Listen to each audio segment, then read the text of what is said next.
আসসালামু আলাইকুম। ব্যবসা বাণিজ্যের অবস্থা বাদামতলী খুবই খারাপ।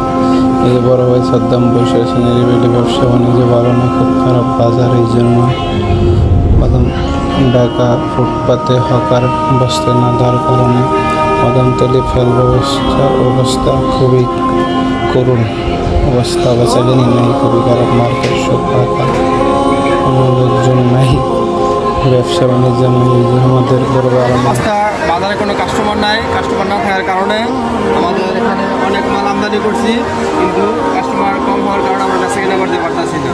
অন্যান্য মাসে অন্যান্য সিজনে ঈদের পরে আমরা দেখতে পাইতেছি যে ঈদের পরে একটা ভালো বেচা কেনার মাধ্যমে আমরা আগায় যেতাম, কিন্তু এই পর্যায়ে ঈদের আগে কোনো বেচা কেনা হয় নাই।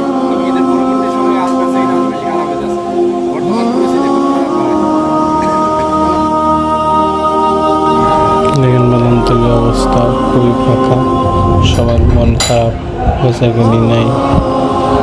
যে মাহবেগ না খালি পায়তারা করতেছে, বেচাকেনি খারাপ হওয়ার কারণে লাগাইতেছে, সারাইতেছে, বেচাকেনি করতে পারতেছে না। অবস্থা খুবই করুণ বাদামতলীর ব্যবসার। বর্তমানে ফুটপাতে হকার না থাকার কারণ, এটার অন্যতম কারণ হলো ফুটপাতে কোনো হকার নাই। এই জন্য হকার মুক্ত হয়ে গেছে পুরো গুলিস্তান, ঢাকা শহর। হকার নায়িকা ঠিক আছে, এই জন্য এই যে ভাই মালটা নিয়ে বসে আছে, শুধু কোনো বাচ্চা কিনি নায়িকা। মুখে হাসি থাকলে কি যে অন্তরের থেকে হাসি আসে না তার।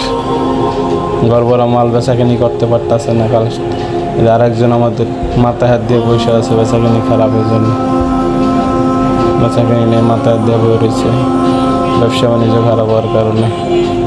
কী করবো দিশা বিষয় নয়, যে এগুলি সব খুব মন খারাপ।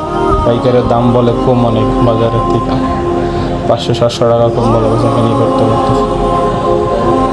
রাকিব ভাই আমাদের, তার বেচাকেনি আরও খারাপ। বড় বড় মাল বেচাকেনি নাই, তার মাথায় হাত। কী করবো?